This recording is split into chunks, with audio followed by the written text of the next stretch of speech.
अलकगीर गावामध्ये गुरु मच्छिंद्रनाथांनी गोरक्षनाथांना ब्रह्मज्ञान दिलं। ब्रह्मज्ञान दिल्यानंतर अनेक विद्यांचे ज्ञान दिले। शाब्री कवित्व शिकवून शाब्री मंत्राच्या प्रभावाने मच्छिंद्रनाथांनी समस्त देवी देवतांना आवाहन केलं आणि देवी देवतांना आवाहन दिल्यानंतर समस्त देवी देवता गोरक्षनाथांच्या बोलवण्यावरून तिथे प्रगट झाले। समस्त देवी देवता प्रगट झाल्यानंतर मच्छिंद्रनाथांनी गोरक्षनाथांना त्या देवी देवतांच्या पायावरती घातलं। देवी देवतांकडून अनेक आशीर्वाद व अनेक वराची प्राप्ती मच्छिंद्रनाथांनी गोरक्षाला करून दिली। तेव्हा गोरक्षांचे ते बल ते सामर्थ्य पाहून तिथे उपस्थित देवी देवतांनी मच्छिंद्रनाथांना सांगितलं की नाथजी, गोरक्षाचे हे तेज बल सामर्थ्य असंच वाढवत राहण्यासाठी आणि जगाच्या कल्याणासाठी जनहितासाठी तुम्ही गोरक्षांना तपश्चर्या करायला बसवा, असे आशीर्वाद देऊन समस्त देवी देवता आपापल्या ठिकाणी निघून गेले। काही दिवसानंतर गोरक्ष आणि मच्छिंद्रनाथ सोबत तिथेच वास्तव्य करत आहे।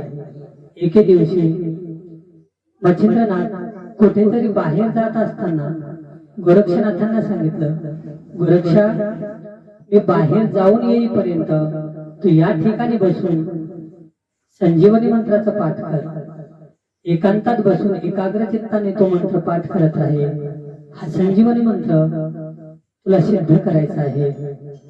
गोरक्षनाथांनी मच्छिंद्रनाथांची आज्ञा मानून एका झाडाखाली बसून संजीवनी मंत्राचा पाठ करत आहे। मच्छिंद्रनाथ बाहेर निघून गेले। त्या गावातले गोरक्षाचे लहान मित्र खेळण्यासाठी त्या ठिकाणी आले आणि खेळत असताना ते चिखलाची बैलगाडी तयार करत आहे। परंतु अनेक प्रयत्न केल्यानंतर त्या लहान मुलांना ते बैलगाडी तयार करता येत नाही, बनवता येत नाही। तेव्हा त्यातल्या काही मित्रांनी सांगितलं, आपल्याला बनवता येत नाही, मग आपला जो मित्र आहे गोरक्षाला बोलवून त्याला तरी बनवता येईल।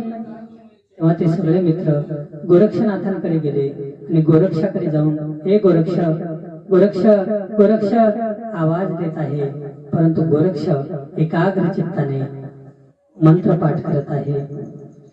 गुरुजींची आज्ञा मानून ते यांच्याकडे लक्ष देत नाही। तेव्हा सगळेच मित्र पुन्हा पुन्हा गोरक्ष गोरक्ष आवाज देत आहे। तेव्हा गोरक्षाने सांगितलं, काय झालेले मुलांनो?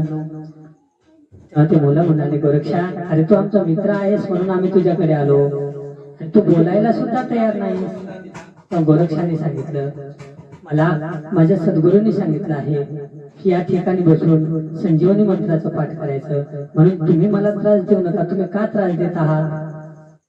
तेव्हा गोरक्षाला सांगितलं त्यांनी की आम्ही खूप वेळेपासून या चिखलाची बैलगाडी तयार करत आहोत, पण आम्हाला ते तयारच करता येत नाही, तू आमची मदत कर। गोरक्षांनी सांगितलं, बाबा, मला गुरुजींनी सांगितलं आहे याच ठिकाणी बसून संध्याकाळपर्यंत ह्या मंत्राचा पाठ करायचा आहे आणि तो मंत्र सिद्ध करायची गुरुजींची आज्ञा आहे, म्हणून तुम्ही मला त्रास देऊ नका। आणि मी खरं सांगतो, मला चिखलाची बैलगाडी बनवताच येत नाही, मी तुमच्यात खेळणारही नाही आज आणि तुमच्याकडे येणारही नाही। तुम्ही तुमचीच बैलगाडी बनवा आणि तुम्हीच खेळत राहा। गोरक्ष ऐकतच नाही। हे पाहून ते सगळे मित्र पुन्हा दुसरी ठिकाणी निघून गेले। काही अंतरावर जाऊन ते एका झाडाखाली बसून त्या चिखलापासून बैलगाडी बनवण्याचा पुन्हा प्रयत्न करत आहे। अनेक प्रयत्न केल्यानंतर ते मित्र कशी तरी गाडी बनवली, परंतु त्यातल्याच काही मित्रांनी सांगितलं, गाडी तर झाली, परंतु गाडी चालवणारा गाडी चालक पाहिजे ना, म्हणून आता आपण एक गाडी वाहन बनवू। म्हणून ते चिखलाच्या गोळ्यापासून पुन्हा एक माणूस तयार करायचं ठरवलं। अनेक प्रयत्न करत आहेत। माणसाचा हात बनवलं तर पाय तोडतात, पाय बनवलं तर हात तोडतात। हे सगळं झालं की मान गळून पडते, काहीतरी तुटत, काहीतरी निवून राहत आहे, तयार होत नाही। हे पाहून त्यांनी पुन्हा विचार केला, आता खूप वेळ झालेला आहे, आपण प्रयत्न करतो परंतु यशस्वी होत नाही, काय करावं? तर त्या सगळ्यांनी मिळून विचार केला, आता गोरक्षाचा पाठही झाला असेल, आपणही अनेक प्रयत्न केले परंतु हे यशस्वी होत नाही. आता पुन्हा गोरक्षाकडे जाऊ आणि गोरक्षालाच विनंती करू. तेव्हा त्या मित्राने गोरक्षनाथाकडे जाऊन पुन्हा विनंती केली की गोरक्ष, आम्हाला गाडी आम्ही बनवली आहे परंतु गाडी चालक बनवायचा आहे, तू आम्हाला तेवढी मदत कर.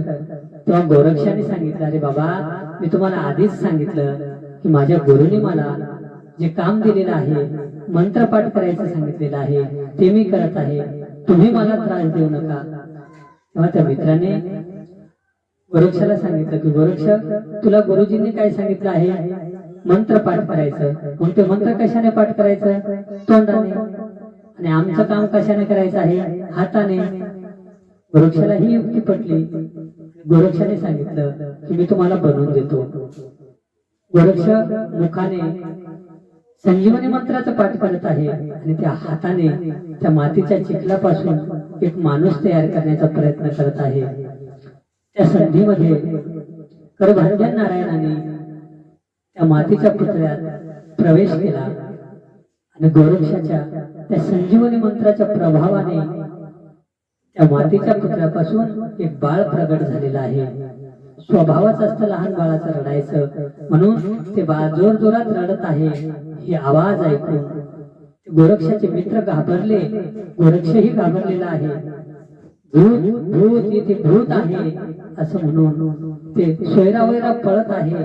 इकडे तिकडे पळत असताना घाबरलेले आहे आणि त्याच रस्त्याने त्याच मार्गावरून मच्छिंद्रनाथ येत होते. मच्छिंद्रनाथांनी त्यांना पाहिलं की ही मुलं एवढे का घाबरलेले आहे, सोयरावैरा का पळत आहे, त्यांनाही काही माहित नाही. त्यांनी त्या मुलांना जवळ बोलवलं, त्यांना धीर दिला आणि विचारलं, बाळांनो, तुम्ही एवढे का घाबरलात? तेव्हा ते लहान मुलं म्हणत आहे, महाराज, त्या ठिकाणी भूत आहे, तुम्ही तिकडे जाऊ नका. तेव्हा त्याला मच्छिंद्रनाथांनी सांगितलं, तुम्ही मला दाखवा ते भूत कुठे आहे, मी त्याला चांगलीच शिक्षा करतो. परंतु ते लहान मुलं म्हणत आहे, ते अजून लहान आहे आणि ते मोठं होईल, तुम्हालाही खाईल, म्हणून तुम्ही तिकडे जाऊ नका, आम्हीही तिकडे येणार नाही. मच्छिंद्रनाथांनी त्यांची समजूत काढली, त्यांना धीर दिला आणि मच्छिंद्रनाथांनी सांगितलं, मला तुम्ही दुरूनच दाखवा ते कुठे आहे. तेव्हा त्यातल्याच काही भीत मुलं मच्छिंद्रनाथासोबत जाऊन त्यांना लांबूनच दाखवलं, ते बघा रडणारा बाळ भूत. तेव्हा मच्छिंद्रनाथांना ते दाखवलं आणि ते मुलं तिथूनच पळ काढली. मच्छिंद्रनाथ त्या ठिकाणी जाऊन बघतात तर काय, करभांजन नारायण ते प्रगट झालेले आहे. हे पाहून मच्छिंद्रनाथांना खूप आनंद झालेला आहे. त्यांच्या आनंदाला पारावार नाही. त्यांनी त्याला उचललं, हृदयाशी धरलं आणि इकडे तिकडे पाहिलं तर तिथे गोरक्ष नाही. सकाळीच या ठिकाणी एका झाडाखाली गोरक्षाला बसवलं होतं, त्यांनी पाहिलं, परंतु गोरक्ष कुठे गेला आहे. त्यांनी गोरक्षाचा शोध घेण्यासाठी इकडे तिकडे फिरत आहे. दारोदार जाऊन गोरक्ष गोरक्ष गोरक्ष असा आवाज देत आहे. त्या घरातले लहान मुलं त्या बाळाला त्या महाराजांच्या हातात पाहून पुन्हा घाबरले की ते सकाळचं भूत यांच्याकडे आहे. ते सोयरावैरा पळत आहे, इकडे तिकडे जात आहे, इकडे तिकडे घाबरलेले आहे. त्या अवस्थेत त्या बालकांचे पालक त्या महाराजांकडे येऊन त्यांना सांगितलं की मच्छिंद्रनाथ महाराज, तुम्ही आमच्या मुलांना काय धाक दाखवली आहे, एवढे का घाबरले आहे, आणि हे काय तुमच्या हातात कोणाचं बाळ आहे, या लहान बाळाला घेऊन तुम्ही द्वारदार का भटकत आहे.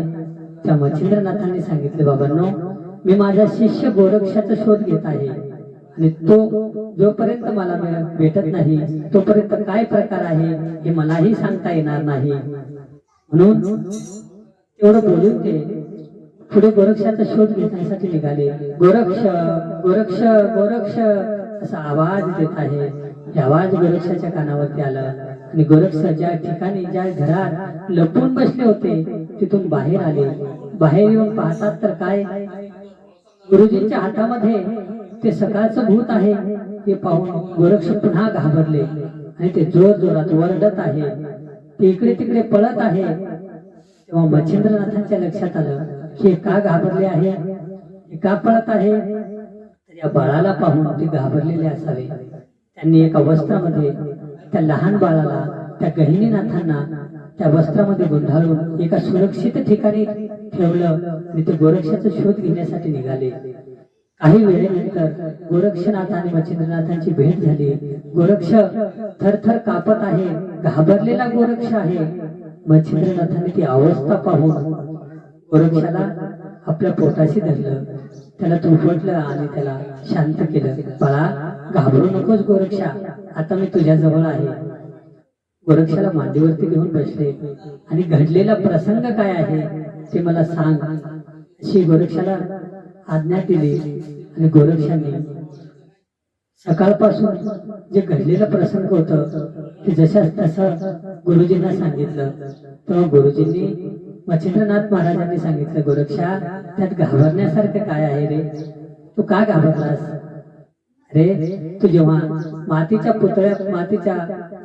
चिखलापासून माणसाचा पुतळा तयार करत होतास तेव्हा तुझ्या मुखातून संजीवनी मंत्राचा पाठ चालू होतं आणि ते संजीवनी मंत्र सिद्ध झालेले असल्यामुळे, ते संजीवनी मंत्र सिद्ध झाल्यामुळे त्या पुतळ्यात, त्या मातीच्या चिखल्याच्या पुतळ्यात भानुमान नारायणाने प्रवेश केला आणि ते एका बाळाच्या रूपामध्ये तिथे प्रगट झाले आहे. अरे गोरक्षा, घाबरू नकोस. ते प्रतापी महान ऋषी तुझ्या संजीवनी मंत्रामुळे तिथे प्रगट झालेले आहे. ही आनंदाची गोष्ट आहे आणि तू घाबरत आहेस.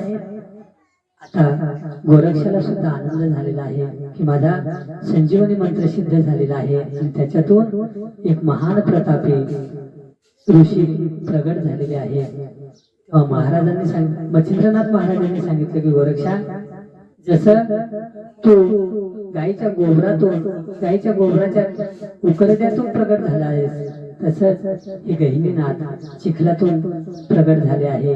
म्हणून आजपासून घाबरण्याची गरज नाही. आजपासून ते आपल्या सोबतच राहणार आहे आणि ते भूत नाही, ते तुझ्या माझ्यासारखेच माणूस आहे. रे, आजपासून ते आपल्या सोबतच राहणार आहे, म्हणून घाबरण्याची काही गरज नाही. गोरक्षनाथांना सुद्धा आता आनंद झालेला आहे आणि ते दोघेही गुरु शिष्य बोलत त्या बाळाकडे आले. त्याला घेऊन ते मुक्कामाच्या ठिकाणी गेले. मुक्कामाच्या ठिकाणी गेल्यानंतर संध्याकाळी त्याला गाईचं दूध पाजलेलं आहे. एका धोत्राची झोळी करून त्याला निजवलेलं आहे आणि स्वतः मच्छिंद्रनाथ बाबा त्या गहिनीनाथाला झोका देत आहे. ही गोष्ट, ही बातमी गावात सगळीकडे पसरली आणि त्या लहान मुलांनी सांगितलं की एका मातीच्या चिखलापासून एक बाळ प्रगट केलेला आहे. तेव्हा त्या गोरक्षनाथांचं आणि मच्छिंद्रनाथांची ते लीला पाहून गावातल्या सगळ्याच लोकांना असं वाटलं की एकदा जाऊन बघूच. दुसऱ्या दिवशी सकाळीच त्या गावातलेच नाही तर पंचकोशीतले लोक नाथांजवळ जमा झाले आणि पाहतात तर काय, खरंच एक बाळ झोळीमध्ये निजवलेलं आहे. तेव्हा नाथांना त्यांनी विचारलं की हे काय लीला आहे. तेव्हा घडलेला प्रसंग नाथांनी सांगितलं.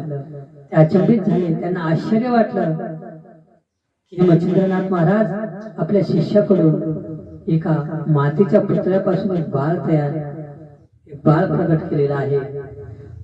ते सगळेच नाथांची प्रशंसा करत आहे. अनेकांनी नाथांच्या चरणावरती डोकंच ठेवलं. काही लोकांनी नाथांना विचारलं, महाराज तुम्ही या बाळाविषयी काय विचार केला आहे मग आता? तेव्हा मच्छिंद्रनाथांनी सांगितलं की मी याला आजपासून माझ्या सोबतच नेणार आहे. जसं माझा हा गोरक्ष तसाच हा माझा गहिनी आहे. तेव्हा त्या लोकांनी सांगितलं की महाराज तुम्ही सर्व सामर्थ्यवान आहात हे आम्हाला माहित आहे, परंतु या बाळाचा सांभाळ करणं तुम्हाला शक्य होणार नाही असं आम्हाला वाटतं. तुम्ही सामर्थ्यवान आहात, तुमचं सामर्थ्यही आम्हाला माहित आहे, परंतु हे काम पुरुषाचं नाही, म्हणून तुम्हाला प्रवासामध्ये खूप त्रास होईल. म्हणून तुम्ही एखाद्या गृहस्थाकडे यांना सोपवा, ते त्याचं चांगल्या प्रकारे संगोपन करतील. मच्छिंद्रनाथ महाराजांना सुद्धा त्यांचं बोलणं पटलं, परंतु याला कोणाकडे सोपवायचं आहे, कोणाकडे ठेवायचं आहे असं विचार करत असताना ते पंचक्रोशीतील लोक तिथे जमा झालेले होते. त्यांनी सगळ्यांनी एकच नाव सांगितलं, महाराज आमच्या गावामध्ये मधु आणि गंगाबाई नावाचं एक ब्राह्मण दाम्पत्य आहे. खूप प्रेमळ आणि शांत स्वभावाचा हा दाम्पत्य आहे. अनेक वर्ष झाले त्यांच्या विवाहाला, परंतु त्यांना पुत्र प्राप्त नाही, संतती नाही. म्हणून तुम्ही या गहिनीला त्यांच्याकडे सोपवा, त्यांच्या पदरामध्ये टाका महाराज, आमच्या सगळ्यांची ही विनंती आहे. तेव्हा मच्छिंद्रनाथांनी त्या दाम्पत्याला समोर बोलवलं आणि ह्या बाळाला सांभाळण्याविषयी त्यांची काय प्रतिक्रिया आहे ते सुद्धा नीट ऐकून घेतलं. तेव्हा त्या मधु आणि गंगाबाई ब्राह्मण दाम्पत्यांनी हा बाळ आम्ही स्वीकारू, याला सांभाळू असं सांगितल्यानंतर मच्छिंद्रनाथांनी त्या गहिनीनाथांना गंगाबाईच्या ओटीमध्ये टाकलेलं आहे, दिलं आणि त्यांना आपल्या झोळीतील भस्म काढून सर्वांगाला भस्म लावलेला आहे. मौनास्त्र त्याच्या गळ्यामध्ये बांधून त्यांना सांगितलं की माई, तू याचा योग्य प्रकारे सांभाळ कर. हा साधारण बालक नाही, हा करभांजन नारायणाचा अवतार आहे. हा जगद्वंद्य आणि अलौकिक लीला करणारा आहे. कीर्तिवंत जगद्वंत साक्षात महादेव याला आशीर्वाद द्यायला येते. माई, 12 वर्षानंतर हा माझा शिष्य गोरख इथे येईल, याला नाथ दीक्षा देतील, तेव्हा तो पुन्हा जगाच्या कल्याणासाठी, या गहिनीला जगाच्या हितासाठी कल्याणासाठी गोरक्षासोबत पाठव. तेव्हा त्या गंगाबाईने आणि मधु ब्राह्मणाने सांगितलं, महाराज तुम्ही आमच्यावरती उपकारच केला आहे आम्हाला हा बाळ देऊन, परंतु 12 वर्षानंतर पुन्हा तुम्ही त्याला घेऊन जाणार. आम्हाला दाम्पत्य नाही म्हणून आम्ही याचा बाळ म्हणून स्वीकार करत आहे, आणि हा 12 वर्षानंतर जाणार आहे हे माहीत असताना, हे आम्हाला माहीत असल्यामुळे आम्ही याला आमचा मुलगा म्हणू शकत नाही. म्हणून तुम्ही आमच्यावरती उपकार केलेले आहे, कृपा केलेली आहे. आता एकच करा, तुम्ही हा गहिनी तुमचाच मुलगा आहे असा शब्द आम्हाला द्या. आणि एवढे बोलत असताना त्या मधु ब्राह्मणाच्या आणि गंगाबाईच्या डोळ्यातून अश्रू आले. नाथांनी ती अवस्था पाहिली आणि मच्छिंद्रनाथ महाराज म्हणाले, माई, हा बाळ तुमचाच आहे आणि हा तुमचाच राहणार आहे, याच्यावरती आमचा कोणताही अधिकार नाही. 12 वर्षानंतर ठरल्याप्रमाणे गोरक्ष इथे येतील, त्याला नाथ दीक्षा देतील आणि त्याला ब्रह्मज्ञान दिल्यानंतर त्याचं कार्य झालं की गोरक्ष पुन्हा पुढच्या प्रवासाला निघून जाईल आणि हा बाळ तुमच्याकडेच राहील असे आशीर्वाद दिले. मधु ब्राह्मण आणि गंगाबाई आनंदाने त्या बाळाला घेऊन आपल्या घरी गेले. त्याचा थाटामाटात बारसा केला. या बाळाचा नाथांनी ठेवलेलं नाव, जी गहिनी आहे हे गहिनीच नाव ठेवलं. आणि काही दिवस मच्छिंद्रनाथ महाराज त्याच ठिकाणी थांबले आणि काही दिवसानंतर त्या गावकऱ्यांचा निरोप घेऊन ते पुढच्या प्रवासाला निघाले. मच्छिंद्रनाथ आणि गोरक्ष जात असताना मच्छिंद्रनाथ महाराजांनी प्रवासामध्ये अनेक प्रकारे गोरक्षनाथांची परीक्षा घेतली आणि परीक्षा घेत असताना त्यांच्या असं लक्षात आलं की अजून हा गोरक्ष चंचल बुद्धीचा आहे, अजून याची वृत्ती चंचल आहे. याला स्थिर करण्यासाठी, मनोजय वाढवण्यासाठी तपश्चर्या करावी लागेल. त्याला तपश्चर्याला बसवण्यासाठी ते बद्रिकाश्रमाकडे प्रवास करत आहे. जाता जाता प्रवास करता करता बद्रिकाश्रमात गेले. बद्रिकाश्रमात गेल्यानंतर तिथे एका शिवालयात जाऊन महादेवाला भक्तिभावाने स्तुती करत आहे, आराधना करत आहे आणि हात जोडून महादेवाची प्रार्थना करत आहे. नाथांची ही प्रार्थना ऐकून साक्षात देवाधिदेव महादेव नाथांसमोर प्रगट झालेले आहे आणि त्यांनी मच्छिंद्रनाथांना कडकडून मिठी मारली, 2 आलिंगन दिलं, त्यांना आपल्या शेजारी बसवलं आणि गोरक्षाला सुद्धा जवळ घेतलं. महादेव मच्छिंद्रनाथाला म्हणतात की मच्छिंद्र, तुझा हा शिष्य गोरक्ष, याला कनकगिरी गावामध्ये तू ब्रह्मज्ञान दिलंस, त्याला अनेक प्रकारच्या विद्याचे ज्ञान दिले, त्याला शबरी कवित्व शिकवलंस, परंतु त्याचं बल, सामर्थ्य हे वाढण्यासाठी त्याला तपाचरण करणं गरजेचं आहे. मनोजय वाढवण्यासाठी तप करणं आवश्यक आहे आणि तपाशिवाय कोणतेच सिद्धी फळ देत नाही. म्हणून तू या गोरक्षाला अनेक देवी देवतांकडून जरी आशीर्वाद आणि वर प्राप्त करून दिलेला असला तरी त्याला तप करणं गरजेचं आहे. म्हणून त्याला या बद्रिकाश्रमामध्ये तपासाठी बसव. महादेवांचे हे बोलणं ऐकून ज्या उद्देशाने मच्छिंद्रनाथ गोरक्षाला इथे घेऊन आले आहे ते उद्देश पूर्ण होणार आहे हे मच्छिंद्रनाथांच्या लक्षात आलं. परंतु गोरक्ष हा वयाने लहान आहे.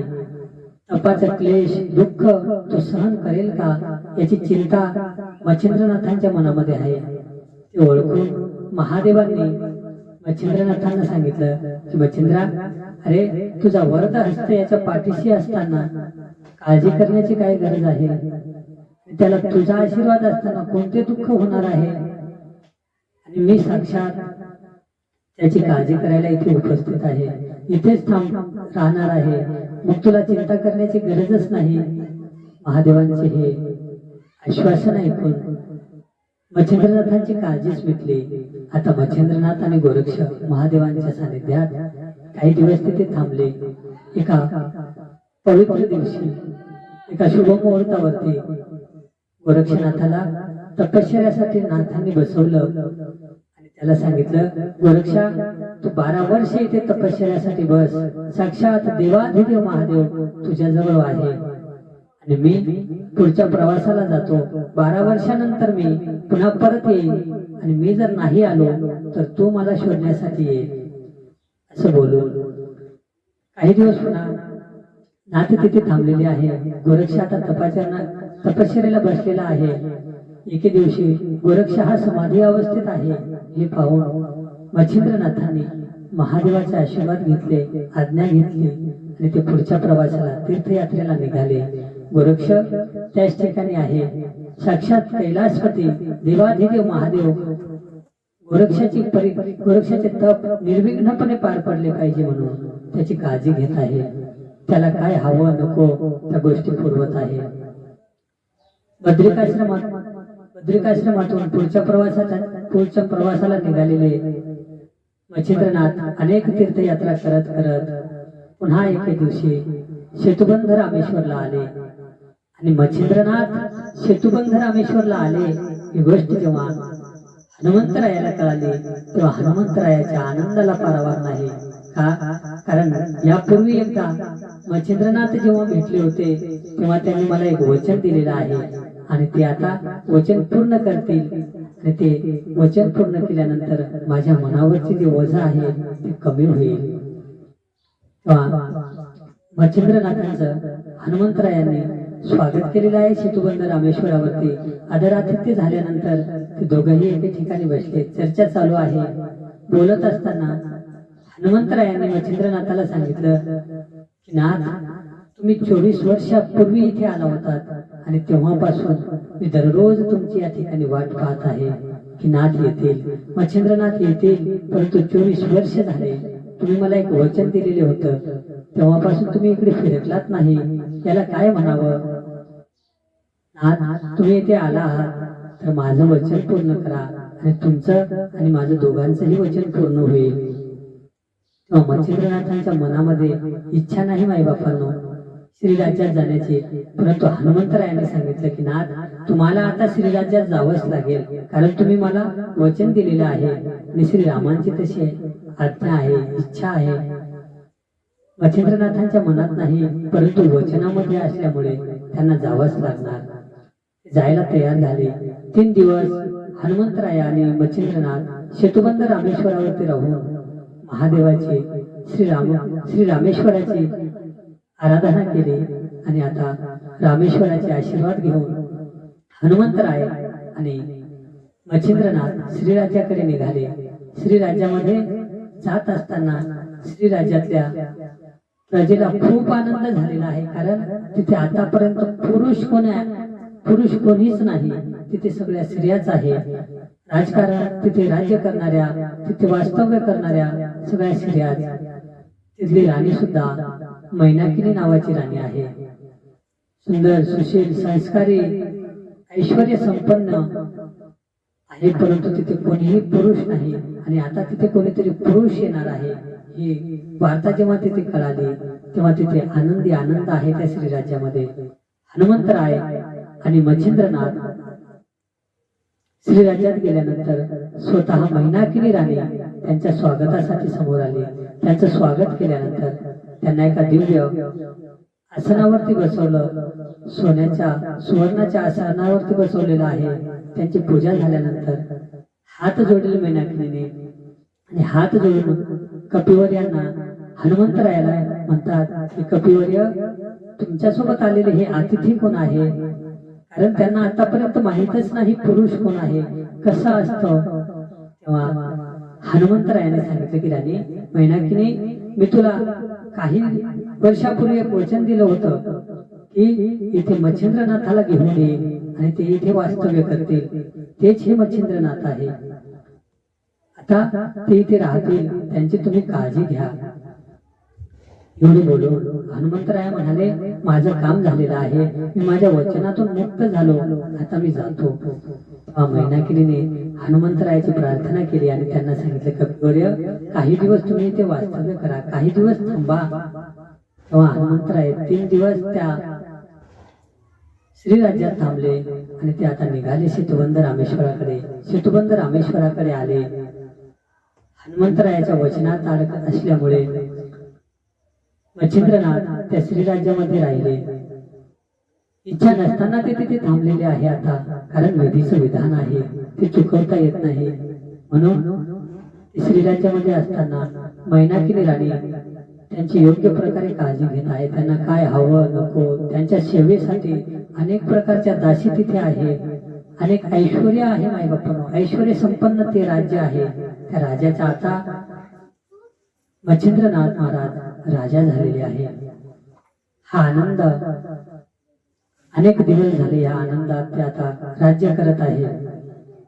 3 वर्षानंतर त्या मैनाकिनी राणीला एक पुत्र रत्न प्राप्त झालं आणि त्या बाळाचं नाव ठेवलेलं आहे मीननाथ. मच्छिंद्रनाथ आणि मैनाकिनी या राज्याचं राज्य करत आहे.